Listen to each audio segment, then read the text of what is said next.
Por toda la tierra salió su voz y hasta el extremo del mundo sus palabras. ¿No les parece maravilloso?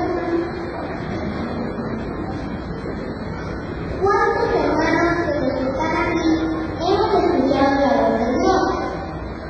¿Cuántos hermanos? Yo sé que de alguna manera todos hemos escuchado la voz de Dios. Pero a veces nosotros decimos, no me mandes, no quiero ir, estoy ocupado.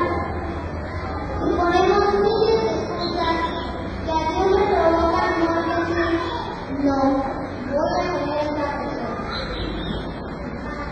Pero no le podemos pegar un favor a Dios. Si Él nos dio la vida, nos dio todos los dones que tenemos, todo lo que tenemos, nuestra oportunidad, todo. Ahora no le vamos a pegar un favor. No puede ser. Vamos a recordar la historia de Moisés cuando Dios le dijo que fuera Egipto. Años antes que Dios mandara a Moisés para que fuera a liberar a su pueblo, había pasado un incidente, porque un esclavo hebreo había sido azotado por un egipcio. Entonces, Moisés le dolió mucho, porque provenía de una madre hebrea, y él también era hebreo. Por eso le dolió que lastimaran a los hebreos. ¿Y sabe qué hizo Moisés? Lo mató. Hermanos, un día después del incidente, Moisés se dio cuenta de que aquello que había hecho ya no era secreto.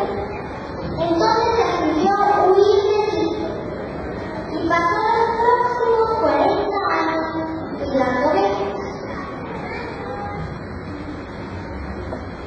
Un día, Moisés se encontró una serpiente que estaba encendida en un arbusto y él se atemorizó porque le había prendido fuego, pero solo él estaba aquí, nadie más estaba. Él se atemorizó y se atemorizó más porque vio que el arbusto no se quemaba. No se quemaba, hermano. Y cuando escucha bien, se atemoriza mucho más porque alguien está mal y solo él está ahí. Entonces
¿Cuántos respondemos podemos decir, ¿cuántos? Es que, Señor, no me siento capacitado. Es que yo no voy a poder. Por ejemplo, les voy a hablar muy claro. ¿Cuántos hermanos hemos escuchado la voz de Dios cuando dice, haz esto o haz aquello? Cambia tu estilo de vida. En el altar, los hermanos de nuestra iglesia no pueden hablar igual que los hermanos fuera de la iglesia. Porque los que fuera de la iglesia dicen groserías que no se pueden decir, porque somos cristianos, hijos de Dios. Cuando nos ponemos enojados, no podemos decir cosas que no agradan a nuestro prójimo. ¿Por qué? Porque somos hijos de Dios. Pero los que no son hijos de Dios, los de afuera, que ellos verán si quieren o no ser hijos de Dios, se ponen medio bravos o, bueno, se hacen cualquier cosita y lo empiezan